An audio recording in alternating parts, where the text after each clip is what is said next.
కు grand welcome. India Russia crazy deals, CM Revanth fire, HILT policy heat, Jagan versus ministers, pollution protest, Trump peace varsity, premier కు మంగళం. ఇలా break లేకుండా 90 వార్తలు అందించి నాన్ స్టాప్ 90కి స్వాగతం. రష్యా అధ్యక్షుడు పుతిన్ భారత్ లో పర్యటిస్తున్నారు. ఢిల్లీ సమీపంలోని పాలెం ఎయిర్పోర్ట్ లో దిగిన పుతిన్ కు ప్రధాని మోదీ స్వయంగా స్వాగతం పలికారు. ప్రోటోకాల్ ని పక్కన పెట్టి గ్రాండ్ వెల్కమ్ చెప్పారు. 4 ఏళ్ల అనంతరం పుతిన్ ఢిల్లీకి వచ్చారు. రష్యా యుక్రెయిన్ యుద్ధం ప్రారంభమైన తర్వాత తొలిసారి ఇండియాలో పర్యటిస్తున్నారు. భారత్ తో సహకారాన్ని మరింత పెంపొందించుకోవడానికి రష్యా ఎదురు చూస్తోందని ఇప్పటికే పుతిన్ తెలిపారు.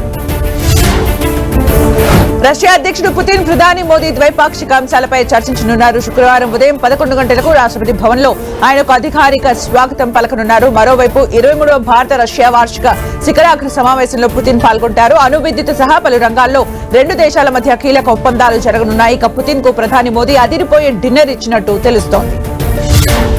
రష్యా అధ్యక్షుడు పుతిన్ భారత పర్యటన వేళ ఇరు దేశాల మధ్య పలు రక్షణ, వాణిజ్య ఒప్పందాలు కుదిరే అవకాశం ఉంది. ఓ జలంతర్గామి లీజుకు సంబంధించిన డీల్ ఓకే అవుతున్నట్లు తెలుస్తోంది.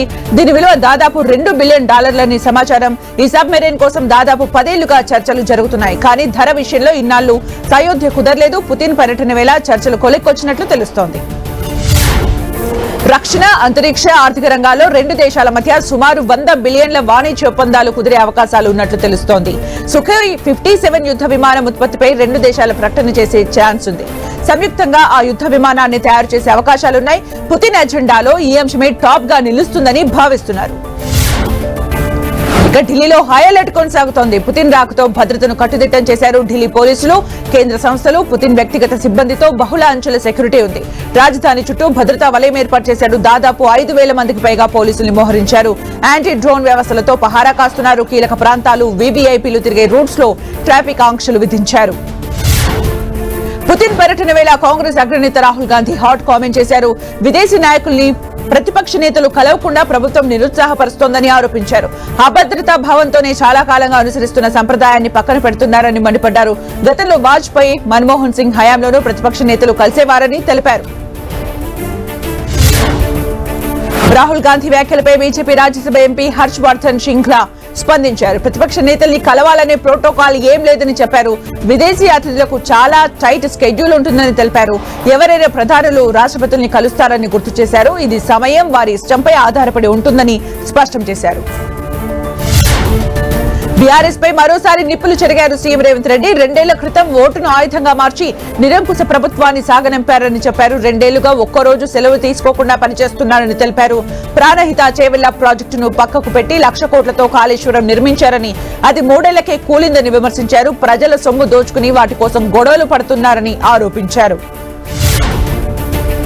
ఎర్రబస్సు రావడమే కష్టం అనుకుంటున్న ఆదిలాబాద్ కు ఎయిర్ బస్ తీసుకువస్తామని సీఎం రేవంత్ రెడ్డి తెలిపారు. పరిశ్రమలు తీసుకొచ్చే బాధ్యత ప్రజాప్రభుత్వం తీసుకుంటుందని చెప్పారు. ఏడాది తిరిగేలోపు ఆదిలాబాద్ లో విమానాశ్రయం నిర్మాణ పనులు ప్రారంభిస్తామని హామీ ఇచ్చారు. ప్రజాపాలన విజయోత్సవాల్లో భాగంగా ఆదిలాబాద్ లో పర్యటించిన సీఎం 18 కోట్ల 7 లక్షల విలువైన అభివృద్ధి పనులకు శంకుస్థాపన చేశారు. హిల్ట్ పాలసీలో 5 లక్షల కోట్ల స్కామ్ జరిగిందని మాజీ మంత్రి కేటీఆర్ ఆరోపించారు. పారిశ్రామిక భూముల్ని తక్కువ ధరకే ప్రైవేట్ వ్యక్తులకు కట్టబెడుతున్నారని ఆరోపించారు. హైదరాబాద్ జీడిమెట్ల పారిశ్రామిక వాడలో పర్యటించిన కేటీఆర్ హమాలీలతో మాట్లాడారు. 6 నెలలుగా భూముల దోపిడీ జరుగుతోందని, పాలసీ ఇప్పుడు బయటకు వచ్చిందని విమర్శించారు. భూ దోపిడీని కార్మిక సంఘాలు అడ్డుకోవాలన్నారు. ప్రతిపక్షాలపై TPCC chief Mahesh Kumar Goud fire అయ్యారు. హిల్ట్ పాలసీపై బీఆర్ఎస్, బీజేపీ అనవసర రాద్ధాంతం చేస్తున్నాయని ఆరోపించారు. ఈ పాలసీ ద్వారా భూముల ధరలు సామాన్యులకు అందుబాటులోకి వస్తాయన్నారు మహేష్ గౌడ్. దేవుళ్ల విషయంలో సీఎం రేవంత్ ఒక సామెత చెబితే బీజేపీ తప్పుడు ప్రచారం చేస్తోందని ఆరోపించారు. తెలంగాణ బీజేపీ కీలక నిర్ణయం తీసుకుంది. ఈ నెల 7న ప్రజావంచన దినం నిర్వహిస్తామని తెలంగాణ బీజేపీ అధ్యక్షుడు రామచంద్రరావు తెలిపారు. ప్రజాపాలన ఉత్సవాలకు వ్యతిరేకంగా కార్యక్రమం చేపడుతున్నామన్నారు. ఇందిరా పార్క్ దగ్గర మహాధర్నా చేపడతామని తెలిపారు. ప్రభుత్వానికి వ్యతిరేకంగా ఛార్జ్ షీట్ వేస్తామన్నారు రామచంద్రరావు. తెలంగాణ ప్రభుత్వం హామీల అమలులో పూర్తిగా విఫలమైందని బీజేపీ ఎంపీ డీకే అరుణ తెలిపారు. నిరుద్యోగ భృతి, తులం బంగారం ఎక్కడ పోయిందని ప్రశ్నించారు. ఓవైపు పంచాయతీ ఎన్నికలు జరుగుతుంటే మరోవైపు జిల్లా కేంద్రాల్లో ముఖ్యమంత్రి సభలు పెట్టుకుని ప్రసంగాలు చేస్తున్నారని మండిపడ్డారు. అధికారంలోకి వచ్చిన తర్వాత ₹1 నిధులు పంచాయతీలకు ఇవ్వలేదని విమర్శించారు. ఫ్లైఓవర్ నిర్మాణ పనులు నత్తనడకన సాగుతున్నాయంటూ తెలంగాణ జాగృతి అధ్యక్షురాలు కవిత ఆగ్రహం వ్యక్తం చేశారు. 14 ఏళ్ల కింద పనులు మొదలు పెట్టినా ఎక్కడి గొంగలి అక్కడే అన్నట్టు ఉందని మండిపడ్డారు. ప్రభుత్వాలు మారినా ఉప్పల్ ప్రజల పరిస్థితి మారడం లేదన్నారు. కేంద్ర రాష్ట్ర ప్రభుత్వాలు సమన్వయంతో త్వరితగతిన పనులు పూర్తి చేయాలని డిమాండ్ చేశారు. సైబరాబాద్ రాచకొండ పోలీస్ వెబ్సైట్లు హ్యాక్ అయ్యాయి. వారం రోజులుగా 2 కమిషనరేట్ల వెబ్సైట్లు పనిచేయడం లేదు. మాల్వేర్ అటాక్ జరిగినట్టు అనుమానిస్తున్నారు. పోలీస్ స్టేషన్ల వివరాలతో పాటు అధికారుల కాంటాక్ట్ నెంబర్స్ హ్యాక్ అయ్యాయి. వెబ్సైట్ ను క్లిక్ చేస్తే గేమింగ్ అప్లికేషన్ కు రీడైరెక్ట్ అవుతున్నట్లు గుర్తించారు. సమస్యను పరిష్కరించేందుకు 2 కమిషనరేట్లలోని ఐటీ బృందాలు యత్నిస్తున్నాయి. అక్రమాస్తుల కేసులో రంగారెడ్డి జిల్లా లాంచ్ రికార్డు ఏడీ శ్రీనివాస్ ను ఏసీబీ అధికారులు అరెస్ట్ చేశారు. ఏడీ శ్రీనివాస్ నివాసం, బంధువుల ఇళ్లలో సోదాలు నిర్వహించిన అధికారులు తెలంగాణ, ఏపీ, కర్ణాటకలో భారీగా ఆస్తులు ఉన్నట్లు గుర్తించారు. మొత్తం 6 ప్రాంతాల్లో తనిఖీలు చేశారు. కర్ణాటకలో 11 ఎకరాల వ్యవసాయ భూమి, అనంతపురంలో 11 ఎకరాలు, మహబూబ్ నగర్ లో 4 ఫ్లాట్లు ఉన్నట్టు తెలిపారు. సద్య థియేటర్ తొక్కిసలాట ఘటనలో తీవ్రంగా గాయపడిన శ్రీతేజను పూర్తి స్థాయిలో ఆదుకుంటామని నిర్మాత దిల్ రాజు తెలిపారు. ఇప్పటికే 2 కోట్ల రూపాయలను డిపాజిట్ చేశామని, దాని ద్వారా వచ్చే వడ్డీ డబ్బుల్ని శ్రీతేజ తండ్రికి అందేలా చేశామన్నారు. మరోవైపు అల్లు అర్జున్ టీం చాలా వరకు రెస్పాండ్ అయిందని శ్రీతేజ తండ్రి తెలిపారు. అన్ని విధాలా ఆదుకున్నారని చెప్పారు. ఐబొమ్మ రవి కేసులో కస్టడీ, బెయిల్ పిటిషన్లపై తీర్పు రిజర్వ్ చేశారు. ఈ పిటిషన్లపై వాదనలు విన్న నాంపల్లి కోర్టు శుక్రవారం తీర్పు వెలువరిస్తామని ప్రకటించింది. ఇప్పటికే ఐబొమ్మ రవి నుంచి కీలక సమాచారాన్ని సేకరించిన పోలీసులు లోతుగా విచారించాలని కోర్టుకు తెలిపారు. కేసు విచారణ దశలో ఉందని, ఇప్పుడే బెయిల్ మంజూరు చేయొద్దని కోరారు. 4 కేసుల్లో వేర్వేరుగా రవి పైరసీపై విచారణ చేపట్టాల్సి ఉందన్నారు. అమరావతికి చట్టబద్ధత కల్పించే ప్రక్రియ ప్రారంభమైంది. ఏపీ రాజధాని చట్టంలోని 5(2) సెక్షన్ సవరణకు కేంద్రం చర్యలు చేపట్టింది. ఈ సవరణకు ఇప్పటికే కేంద్ర న్యాయశాఖ ఆమోదం తెలిపింది. త్వరలో జరగనున్న మంత్రివర్గ ఆమోదం తర్వాత సవరణ బిల్లును పార్లమెంట్లో ప్రవేశపెట్టనుంది కేంద్రం. పార్లమెంట్ ఆమోదం తర్వాత అమరావతిని కొత్త రాజధానిగా ప్రకటిస్తూ గెజిట్ విడుదల చేయనున్నారు. ఎర్లీ బర్డ్ ప్రోత్సాహకాల కింద 6 కంపెనీలను ఎస్ఐపిబి ఆమోదం తెలిపింది. పెట్టుబడులపై పోర్టులు ఏర్పాటు చేసి పర్యవేక్షించాలని నిర్ణయించారు. నిర్ణీత కాల పరిమితిలో ఎంఓయూల అమలుకు వీలుగా చర్యలు చేపట్టాలని తీర్మానించారు. సీఎం చంద్రబాబు అధ్యక్షతన సమావేశం జరగగా సిఐఐ సదస్సు, అంతకుముందు ఒప్పందాల్లో 50% మేర ప్రక్రియ మొదలైనట్లు తెలిపారు. దావోస్ ఫోరం కు ముందే వీలైనన్ని శంకుస్థాపనలు జరగాలని నిర్ణయించారు. ప్రజలకు మెరుగైన సౌకర్యాలు కల్పించడమే గ్రామీణాభివృద్ధి శాఖ పని అని AP deputy CM Pawan Kalyan అన్నారు. చిత్తూరులో డివిజనల్ అభివృద్ధి అధికారి కార్యాలయాన్ని ప్రారంభించారు. వివిధ జిల్లాల్లోని 77 డీడీఓ ఆఫీసులకు వర్చువల్ గా ప్రారంభోత్సవం చేశారు. ప్రజలకు సేవలు అందించడానికి ప్రభుత్వ సంక్షేమ అభివృద్ధి కార్యక్రమాలకు ఇవి ఉపయోగపడతాయన్నారు. కూటమి సర్కార్పై మాజీ సీఎం జగన్ ఫైర్ అయ్యారు. దేవుడంటే భక్తి భయం లేని చంద్రబాబు లడ్డూలో కల్తీ జరిగిందంటూ దుష్ప్రచారం చేస్తున్నారని మండిపడ్డారు. కల్తీ నెయ్యి ఆరోపణలున్న ట్యాంకర్లు ప్రసాదం పోర్టులోకి వెళ్లాయా, ఆధారాలున్నాయా అని ప్రశ్నించారు. చివరకు దేవుణ్ణి కూడా రాజకీయాల్లోకి లాగుతున్నారని ఆగ్రహం వ్యక్తం చేశారు జగన్. సిట్లో ఉన్న వాళ్ళంతా టీడీపీ మనుషులే అని ఆరోపించారు. సీఎం చంద్రబాబు కేసులపైన వైసీపీ అధినేత జగన్ స్పందించారు. చంద్రబాబు బెయిల్ నిబంధనలు ఉల్లంఘించారని ఆరోపించారు. బరి తెగించి తనపై కేసులు కొట్టేయించుకుంటున్నారని విమర్శించారు. తానే దొంగ, తానే పోలీస్ అన్నట్లుగా ప్రవర్తిస్తున్నారని మండిపడ్డారు. అధికారుల్ని బెదిరించి ఒక్కో కేసును ప్లాన్ ప్రకారం క్లోజ్ చేస్తున్నారని ఆరోపించారు. మాజీ సీఎం జగన్ కు హోంమంత్రి అనిత కౌంటర్ ఇచ్చారు. ప్రభుత్వంపై బురద జల్లడం జగన్ కు అలవాటైపోయిందని ఆరోపించారు. 16 నెలల కాలంలో 16 రోజులైనా జగన్ ఏపీలో ఉన్నారా అని ప్రశ్నించారు. ఎప్పుడో ఒకసారి చుట్టపు చూపుగా ఫ్లైట్ లో వచ్చి వెళ్లిపోతుంటారని విమర్శించారు. జగన్ కు ప్రతిపక్ష హోదా లేదని, కనీసం పులివెందుల ఎమ్మెల్యేగానైనా రైతుల గురించి పట్టించుకున్నారా అని నిలదీశారు. అబద్దాలకు అంబాసిడర్ గా జగన్ మారారని మంత్రి అచ్చెన్నాయుడు ఆరోపించారు. జగన్ నీచ ఆరోపణల గురించి రాష్ట్ర ప్రజలకు పూర్తిగా అవగాహన ఉందన్నారు. కేవలం 18 నెలల్లో వైసీపీ అబద్దాలను బట్టబయలు చేశామని తెలిపారు. రైతులకు ఇన్పుట్ సబ్సిడీ ఇవ్వని జగన్ కు వారి గురించి మాట్లాడే అర్హత లేదని విమర్శించారు. గత ప్రభుత్వం ఇవ్వని పరిహారాలను తమ సర్కారు అందించిందని తెలిపారు. రైతుల్ని మోసం చేసింది జగన్ ప్రభుత్వమే అని మంత్రి నాదెండ్ల మనోహర్ విమర్శించారు. 5 ఏళ్లలో వ్యవస్థల్ని చిన్నాభిన్నం చేశారని ఆరోపించారు. జగన్ పెట్టిన ఇబ్బందుల్ని రైతులు మర్చిపోలేరని చెప్పారు. వైసీపీ పాలనలో 5 లక్షల మెట్రిక్ టన్నుల ధాన్యం కొనుగోలు చేసేవారు కాదని, తాము 14 లక్షల మెట్రిక్ టన్నులు సేకరించామని తెలిపారు. అధికారంలో ఉన్నప్పుడు జగన్ ఎప్పుడైనా పొలాల్లో అడుగు పెట్టారా అని ప్రశ్నించారు. వైసీపీ హయాంలో ప్రభుత్వం గుత్తేదారులకు బిల్లులు చెల్లించకపోవడంతోనే రాజధాని నిర్మాణం ఆలస్యమైందని మంత్రి నారాయణ తెలిపారు. పల్నాడు జిల్లా అమరావతి మండలం ఎండ్రాయిలో 2వ విడత భూ సమీకరణపై రైతులతో మంత్రి సమావేశమయ్యారు. రైతులు ఇచ్చే 7,000కు పైగా ఎకరాల భూముల్లోని 2,500 ఎకరాల్లో అంతర్జాతీయ స్పోర్ట్స్ సిటీ ఏర్పాటు చేస్తున్నామని తెలిపారు. పోలవరం ప్రాజెక్టు పనులు 88% పూర్తి చేశామని మంత్రి నిమ్మల రామానాయుడు తెలిపారు. జగన్ 5ఏళ్లలో 2% పనులు చేస్తే కూటమి ప్రభుత్వంలో తొలి ఏడాదిలోనే 12% పూర్తి చేశామన్నారు. రైట్ కనెక్టివిటీస్ 82%, లెఫ్ట్ కనెక్టివిటీస్ 62% పనులు పూర్తయ్యాయని చెప్పారు. పోలవరం పనుల్ని పరిశీలించిన నిమ్మల విధ్వంసమైన ప్రాజెక్టును ట్రాక్ లో పెట్టామని తెలిపారు. పార్లమెంట్ ఆవరణలో విపక్ష ఎంపీలు ఆందోళన చేపట్టారు. ఢిల్లీ వాయు కాలుష్యంపై గళమెత్తారు. పలువురు గ్యాస్ మాస్కులు ధరించి నిరసన తెలిపారు. హస్తినలో కాలుష్యం పెరుగుతున్న ప్రభుత్వం ఎలాంటి చర్యలు చేపట్టడం లేదని ఆందోళన వ్యక్తం చేశారు. తక్షణమే కాలుష్యాన్ని కట్టడి చేసేందుకు చర్యలు చేపట్టాలని డిమాండ్ చేశారు. ఇది ప్రభుత్వ బాధ్యత అని విమర్శించారు. ఢిల్లీలో వాయు కాలుష్యంపై కాంగ్రెస్ అగ్ర నాయకురాలు సోనియా గాంధీ ఆందోళన వ్యక్తం చేశారు. కాలుష్యం కట్టడి చేసేందుకు వెంటనే చర్యలు చేపట్టాలని ప్రభుత్వాన్ని డిమాండ్ చేశారు. పిల్లలు ప్రాణాలు కోల్పోతున్నారని ఆవేదన వ్యక్తం చేశారు. వృద్ధుల అవస్థలు పడుతున్నారని తెలిపారు. దీనిపై ప్రభుత్వం చర్యలు చేపట్టాలన్నారు. ఢిల్లీలో వాయు కాలుష్యంపై పార్లమెంట్ లో చర్చ జరగాలని కాంగ్రెస్ ఎంపీ ప్రియాంక గాంధీ డిమాండ్ చేశారు. బయట కాలుష్య పరిస్థితులు చూడాలన్నారు. అనేక మంది వృద్ధులు శ్వాస తీసుకోవడంలో ఇబ్బంది పడుతున్నారని తెలిపారు. ప్రతి ఏటా ఈ పరిస్థితి దారుణంగా ఉంటుందని ప్రభుత్వం ప్రకటనలు చేయడం తప్ప చర్యలు తీసుకోలేదని ఆరోపించారు. ఇది రాజకీయ సమస్య కాదన్నారు. కేంద్ర ప్రభుత్వం కీలక నిర్ణయం తీసుకుంది. 87 నకిలీ అనధికార లోన్ యాప్స్ పై బ్యాన్ విధించింది. ఈ అనధికారిక లోన్ యాప్లపై చర్యలు తీసుకున్నట్టు లోక్సభలో ప్రకటించింది. సైబర్ మోసాలు, అధిక వడ్డీ వసూలు చేస్తున్నారనే వినియోగదారుల ఫిర్యాదులతో కేంద్రం ఈ నిర్ణయం తీసుకుంది. దీంతో పాటు పౌరుల భద్రత, ఆర్థిక రక్షణ కోసం మరిన్ని చర్యలు తీసుకుంటామని స్పష్టం చేసింది. దేశవ్యాప్తంగా విమాన సేవలో తీవ్ర అంతరాయం కొనసాగుతోంది. ఇండిగోకు చెందిన ప్రతి 3 విమానాల్లో 2 ఆలస్యంగా నడుస్తున్నాయి. 2 రోజుల్లోనే ఈ సంస్థకు చెందిన దాదాపు 300కు పైగా విమానాలు రద్దయ్యాయి. దీంతో ప్రయాణికులు తీవ్ర ఇబ్బంది పడుతున్నారు. ఇండిగో సంస్థపై ఆగ్రహం వ్యక్తం చేశారు. అయితే ప్రయాణికులకు క్షమాపణలు చెప్పారు ఇండిగో సీఈఓ. ఇండిగో విమానాల ఆలస్యంపై డీజీసీఏ అధికారులు చర్యలు చేపట్టారు. సంస్థ ప్రతినిధులతో సమావేశమయ్యారు. ఆలస్యానికి కారణాలు తెలుసుకున్నారు. ఇప్పటి వరకు 3 నగరాల్లో 180 విమానాలను ఇండిగో రద్దు చేసింది. ముంబై ఎయిర్పోర్ట్ లో 86, బెంగళూరులో 73, ఢిల్లీలో 33 విమానాలు రద్దయ్యాయి. ఇండిగో ఎయిర్లైన్స్ ఇబ్బందులపై పౌర విమానయాన శాఖ స్పందించింది. పైలట్ రోస్టరింగ్, షెడ్యూలింగ్ లో తీవ్ర నిర్వహణ లోపం ఉందని అసహనం వ్యక్తం చేసింది. వృత్తి ప్రమాణాలకు విరుద్ధంగా పనిచేస్తోందని ఆగ్రహం వ్యక్తం చేసింది. అదే సంక్షోభానికి దారితీసిందని మంత్రిత్వ శాఖ ఆగ్రహించినట్టు తెలుస్తోంది. మరోవైపు ఈ అంతరాయాలకు పైలట్ల కొరతే ప్రధాన కారణమని డీజీసీఏ తెలిపింది. సౌదీలోని మదీనా నుంచి హైదరాబాద్ కు వస్తున్న ఇండిగో విమానానికి బాంబు బెదిరింపు వచ్చింది. దీంతో గుజరాత్ లోని అహ్మదాబాద్ విమానాశ్రయంలో అత్యవసర ల్యాండింగ్ చేశారు.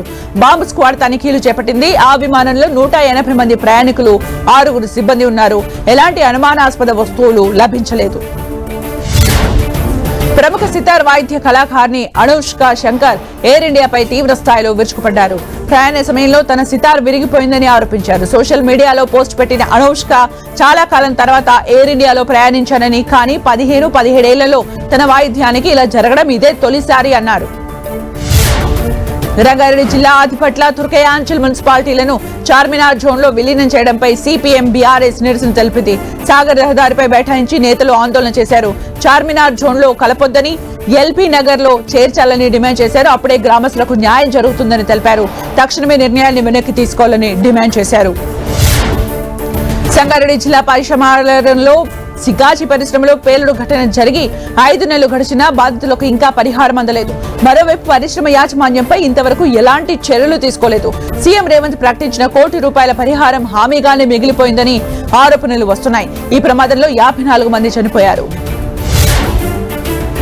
రంగారెడ్డి జిల్లా హిస్నాపూర్ లో నిర్మాణాల కూల్చివేత ఉద్రిక్తంగా మారింది. రహదారి విస్తరణ కోసం కూల్చివేతలు చేపట్టారు. అయితే నిర్మాణాల తొలగింపుపై భవన యజమానులు, వ్యాపారులు ఆగ్రహం వ్యక్తం చేశారు. ఎలాంటి ముందస్తు నోటీసులు ఇవ్వకుండా కూల్చివేశారని ఆరోపించారు. మియాపూర్ నుంచి సంగారెడ్డి చౌరస్తా వరకు ముంబై జాతీయ రహదారి కోసం 6 లైన్ల విస్తరణ జరుగుతోంది. సూర్యాపేట జిల్లా చింతలపాలెం మండలం దొండపాడు దగ్గర ధాన్యం లారీల్ని సీజ్ చేశారు. ఏపీ నుంచి తెలంగాణకు వస్తున్న 7 ధాన్యం లారీలను పోలీసులు పట్టుకున్నారు. తెలంగాణలో సన్న వడ్లకు అధిక ధరతో పాటు క్వింటాల్కు 500 బోనస్ ఇస్తుండటంతో ఏపీ నుంచి తెలంగాణకు అడ్డదారుల్లో ధాన్యం తరలిస్తున్నట్లు సమాచారం. తెలంగాణలో ట్రాఫిక్ చలాన్ల మాఫీపై జరుగుతున్న ప్రచారాన్ని రాచకొండ పోలీసులు ఖండించారు. ఇందుకు సంబంధించి ప్రకటన విడుదల చేశారు. 100% ట్రాఫిక్ చలాన్ల మాఫీ ప్రచారం అవాస్తవమన్నారు. సోషల్ మీడియా వీడియోలు, ఫార్వర్డ్ మెసేజ్లు నమ్మొద్దని కోరారు. ట్రాఫిక్ చలాన్ల మాఫీపై పోలీసులు, లోక్ అదాలత్ ఎలాంటి నోటిఫికేషన్ ఇవ్వలేదని స్పష్టం చేశారు. శ్రీ సత్యసాయి జిల్లా అమడుగూరు మండలం మహమ్మదాబాద్ లో చైన్ స్నాచింగ్ కలకలం రేపింది. ఓ వృద్ధురాలు మెడలోంచి దుండగులు బంగారు గొలుసు లాక్కొని పరారయ్యారు. ఆమె కిరాణా షాప్ కి వెళ్లి వస్తుండగా టూ వీలర్ పై వచ్చి మాట కలిపారు. అనంతరం ఆమె మెడలోంచి బంగారు గొలుసు లాక్కొని ఉడయించారు. సీసీ కెమెరాల ఆధారంగా పోలీసులు దర్యాప్తు చేపట్టారు. జాతీయ రహదారులపై ప్రయాణించే వారికి కేంద్రం గుడ్ న్యూస్ చెప్పింది. టోల్ ప్లాజాల దగ్గర ఆగాల్సిన అవసరం లేకుండా కొత్త ఎలక్ట్రానిక్ సిస్టమ్ త్వరలో అందుబాటులోకి రానుందని కేంద్ర మంత్రి నితిన్ గడ్కరీ తెలిపారు. ఏడాదిలోనే దేశవ్యాప్తంగా అమల్లోకి రానుందని చెప్పారు. ప్రస్తుతం 10 ప్రాంతాల్లో ఈ తరహా విధానాన్ని అమలు చేస్తున్నామని, దాన్ని దేశవ్యాప్తంగా విస్తరించనున్నామని తెలిపారు. అస్సాంలో రోడ్ల పరిస్థితిపై ఎంపీ గౌరవ్ గొగోయ్ విమర్శలు చేశారు. నితిన్ గడ్కరీ 130 కిలోమీటర్ల వేగంతో ఢిల్లీ ముంబై ఎక్స్ప్రెస్ వేపై ప్రయాణించిన వీడియో వైరల్ అయిందని, కానీ తమ రాష్ట్రంలో రోడ్లు సరిగా లేవని చెప్పారు. అస్సాంలో అలాంటి రోడ్లు లేకపోవడంపై తాము అసూయపడుతున్నామని తెలిపారు. దీనిపై స్పందించిన గడ్కరీ వర్షం కారణంగా రోడ్లు దెబ్బతిన్నాయని తెలిపారు. రూపాయి మారకం విలువ క్షీణించడంపై కాంగ్రెస్ అగ్రనాయకురాలు విమర్శలు గుప్పించారు. మన్మోహన్ సింగ్ ప్రభుత్వ హయాంలో డాలర్ విలువ ఎక్కువగా ఉన్నప్పుడు బీజేపీ నేతలు ఏం ఆరోపించారో తెలీదా అని ప్రశ్నించారు. రూపాయి విలువ పడిపోతే తనను అడగొద్దని, వెళ్లి బీజేపీ నేతల్ని నిలదీయాలని ప్రియాంక గాంధీ వ్యాఖ్యానించారు. కాంగ్రెస్ అగ్రనేత రాహుల్ గాంధీ పౌరసత్వంపై కేసు విచారణను రాయ్బరేలీ ఎంపీ ఎమ్మెల్యే కోర్టు స్వీకరించారు. ఆయనకు బ్రిటన్ పౌరసత్వం ఉందని, భారత చట్టాల్ని ఆయన ఉల్లంఘించారని కర్ణాటకకు చెందిన ఓ నాయకుడు ఫిర్యాదు చేశారు. దీన్ని విచారణకు స్వీకరించిన కోర్టు శుక్రవారం విచారించనుంది. తృణమూల్ కాంగ్రెస్ ఎమ్మెల్యే హుమాయూన్ కబీర్ ను ఆ పార్టీ సస్పెండ్ చేసింది. బాబ్రీ మసీద్ ను చెందిన నమూనా మసీద్ ను నిర్మిస్తానని అతను ప్రతిపాదించడంతో చర్యలు చేపట్టింది. పశ్చిమ బెంగాల్లోని ముర్షిదాబాద్ లో బాబ్రీ మసీద్ ను నిర్మించాలని ఎమ్మెల్యే హుమాయూన్ కబీర్ భావిస్తున్నారు. దీంతో ఆయనకు వార్నింగ్ ఇచ్చిన టీఎంసీ పార్టీ హుమాయూన్ కబీర్ ను సస్పెండ్ చేస్తున్నట్లు ప్రకటించింది. పార్లమెంట్ సమావేశాలతో బిజీగా ఉండే ఎంపీలు కొద్దిసేపు సరదాగా టైం స్పెండ్ చేశారు. ఎంపీ నవీన్ జిందాల్ కుమార్తె వివాహం మరికొన్ని రోజుల్లో జరగనుంది. ఈ పెళ్లి వేడుకల కోసం కొందరు ఎంపీలు డాన్స్ ప్రాక్టీస్ చేశారు. BJP MP Kangana Ranaut, TMC MP Mahua Moitra, Supriya Sule సరదాగా కాలు కలిపారు. అయితే ఇందులో సంబంధించిన ఫోటో వైరల్ అవుతోంది. కేరళ కాంగ్రెస్ ఎమ్మెల్యే రాహుల్ ను పార్టీ నుంచి సస్పెండ్ చేస్తున్నట్లు ఆ పార్టీ అధ్యక్షుడు సన్నీ జోసెఫ్ తెలిపారు. ప్రాథమిక సభ్యత్వం తొలగించినట్లు చెప్పారు. రాహుల్ పై 2 యువతులు ఫిర్యాదు చేశారు. తమను లైంగికంగా వేధించారని ఆరోపించారు. ఇప్పటికే పరారీలో ఉన్న రాహుల్ కోసం పోలీసులు వెతుకుతున్నారు. ప్రభుత్వ ఉద్యోగినులకు కర్ణాటక ప్రభుత్వం గుడ్ న్యూస్ చెప్పింది. మహిళలకు వేతనంతో కూడిన నెలసరి సెలవు వర్తింపజేస్తున్నట్లు ప్రకటించింది. గత నెలలోనే సెలవును కాంట్రాక్ట్ అవుట్ సోర్స్ ఉద్యోగులకు ఇస్తూ ఆదేశాలు జారీ చేశారు. ఇప్పుడు ప్రభుత్వ రంగ ఉద్యోగినులకు వర్తింపజేస్తూ ఉత్తర్వులు ఇచ్చారు. చెన్నైలోని జంక్షన్స్ లో రెడ్ లైట్ సిగ్నల్ కు హార్ట్ షేప్ స్టిక్కర్స్ అతికించారు. రెడ్ సిగ్నల్ పడగానే ఇది హృదయాకారంలో కనిపిస్తోంది. ట్రాఫిక్ నిబంధనలపై ప్రజల అవగాహన పెంచడంలో భాగంగానే గ్రేటర్ చెన్నై ట్రాఫిక్ పోలీసులు ఈ ప్రయత్నం చేశారు. ఇతర నగరాలతో పోల్చితే చెన్నైలో రోడ్డు ప్రమాద మృతుల సంఖ్య ఎక్కువగా కావడంతో చర్యలు చేపట్టారు. యాసిడ్ దాడి కేసులపై సుప్రీంకోర్టు ఆందోళన వ్యక్తం చేసింది. దేశవ్యాప్తంగా యాసిడ్ దాడి కేసుల పెండింగ్ వివరాలను వెల్లడించాలని అన్ని హైకోర్టులకు సుప్రీంకోర్టు ఆదేశాలు ఇచ్చింది. 4 వారాల్లోగా సమాచారాన్ని ఇవ్వాలని చెప్పింది. రాష్ట్ర ప్రభుత్వాలకు సుప్రీంకోర్టు కీలక ఆదేశాలు జారీ చేసింది. బిఎల్ఓలపై పనిభారం తగ్గించేందుకు అదనంగా సిబ్బందిని నియమించాలని సూచించింది. ఎస్ఐఆర్ ప్రక్రియలో విధుల నుంచి మినహాయింపు కావాలంటూ స్పష్టమైన కారణాలు చెబితే బిఎల్ఓల అభ్యర్థనల్ని పరిగణలోకి తీసుకోవాలని చెప్పింది.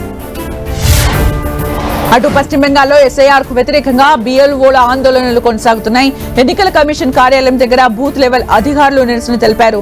రోడ్డుపై బైఠాయించి ఆందోళన చేశారు. తమపై పని ఒత్తిడి పెరుగుతోందని, తక్షణమే తగ్గించాలని డిమాండ్ చేశారు. లేదంటే ఆందోళన ఉధృతం చేస్తామని హెచ్చరించారు. బీజేపీ దివంగత నేత సుష్మా స్వరాజ్ భర్త కౌశల్ కన్నుమూశారు. అనారోగ్య కారణాలతో ఎయిమ్స్ లో చికిత్స పొందుతూ తుది శ్వాస విడిచినట్లు ఆయన కుమార్తె బన్సూరి స్వరాజ్ తెలిపారు. 1952 జూలై 12న హిమాచల్ ప్రదేశ్ లోని సోలన్ లో జన్మించిన స్వరాజ్ కౌశల్ 37 ఏళ్ల వయసులోనే మిజోరం గవర్నర్ గా నియమితులయ్యారు. ఉగ్రకుట్ర కేసులో జాతీయ దర్యాప్తు సంస్థ దూకుడు పెంచింది. ఈ కేసులో హర్యానా, బిహార్తో సహా 22 చోట్ల ఎన్ఐఏ తనిఖీలు చేపట్టింది. పలువురు అనుమానితుల్ని అదుపులోకి తీసుకున్నట్టు తెలుస్తోంది. ఇటీవల పట్టుబడిన నిందితుల సమాచారం ఆధారంగా ఎన్ఐఏ తనిఖీలు చేపట్టింది. సోదాల్లో పలు కీలక సమాచారం దొరికినట్లు తెలుస్తోంది. గుజరాత్ యాంటీ టెర్రరిస్ట్ స్క్వాడ్ 2 గూఢచారుల్ని అదుపులోకి తీసుకుంది. పాకిస్తాన్ కు కీలక సమాచారం చేరవేస్తున్నారన్న ఆరోపణలతో వారిని అరెస్ట్ చేసింది. ఇందులో మహిళ ఉంది. ఆర్మీలో సుబేదార్ గా పనిచేసిన ఏకే సింగ్ తో పాటు మరో నిందితురాలు రుక్ష్మణికి పాక్ తో సంబంధాలున్నట్లు ఏటీఎస్ గుర్తించింది. దేశవ్యాప్తంగా ప్రాంతాలకు బెదిరింపు మెయిల్స్ వచ్చాయి. గుజరాత్ హైకోర్టుకు బెదిరింపులు వచ్చాయి. దీంతో బాంబ్ స్క్వాడ్ విస్తృతంగా తనిఖీలు చేపట్టింది. ఎలాంటి అనుమానాస్పద వస్తువులు దొరకలేదని తెలిపింది. రాజస్థాన్ లోని అజ్మీర్ దర్గా కలెక్టరేట్ ఆఫీస్ కు బెదిరింపులు రావడంతో పోలీసులు అప్రమత్తమయ్యారు. మధ్యప్రదేశ్లోని కునో పార్క్ లో కొత్తగా 3 చిరుత పిల్లలు చేరాయి. అంతర్జాతీయ చిరుత దినోత్సవం సందర్భంగా ఆడ చిరుత బిరాతో పాటు దాని పిల్లల్ని సీఎం మోహన్ యాదవ్ పార్క్ లోకి వదిలారు. బోన్ల నుంచి బయటకు వచ్చిన చిరుతలు ఓపెన్ పార్క్ లో పరుగులు పెట్టాయి. దీంతో మధ్యప్రదేశ్ లో మొత్తం చిరుతల సంఖ్య 32కు చేరిందని సీఎం తెలిపారు. గల్ఫ్ దేశం యుఏఈ నుంచి నగదు ప్రవాహం భారీగా పెరిగింది. రూపాయి పతనం కావడంతో అక్కడున్న భారతీయుల నుంచి రెమిటెన్స్ ను 3 రెట్లు పెరిగినట్లు తెలుస్తోంది. యుఏఈ డిర్హామ్ తో పోలిస్తే రూపాయి పడిపోతుండటంతో స్వదేశానికి డబ్బు పంపించడానికి ఇదే సరైన సమయమని ఎన్ఆర్ఐలు భావిస్తున్నారు. జోహో కార్పొరేషన్ సహ వ్యవస్థాపకుడు శ్రీధర్ వెంబు కీలక వ్యాఖ్యలు చేశారు. తన కంపెనీలో ఉద్యోగానికి డిగ్రీ అక్కర్లేదని తెలిపారు. డిగ్రీలు చదవాలని పిల్లలపై తల్లిదండ్రులు ఒత్తిడి చేయొద్దని సూచించారు. ప్రస్తుతం అమెరికాలో కొందరు తెలివైన విద్యార్థులు కళాశాలకు వెళ్లడం మానేస్తున్నారని తెలిపారు. అమెరికా సర్కార్ ఇప్పటి వరకు 3,258 మంది భారతీయులు బహిష్కరించిందని కేంద్రం తెలిపింది. 2009 నుంచి ఇప్పటి వరకు 18,822 మంది భారతీయుల్ని అమెరికా బహిష్కరించిందని కేంద్ర మంత్రి జయశంకర్ చెప్పారు. మాతా ఏవిఎం ప్రొడక్షన్స్ అధినేత శరవరన్ కన్నుమూశారు. వృద్ధాప్య సమస్యలతో బాధపడుతున్న చికిత్స పొందుతూ తుది శ్వాస విడిచారు. శరవరన్ మృతి పట్ల సినీ రాజకీయ ప్రముఖులు సంతాపం తెలిపారు.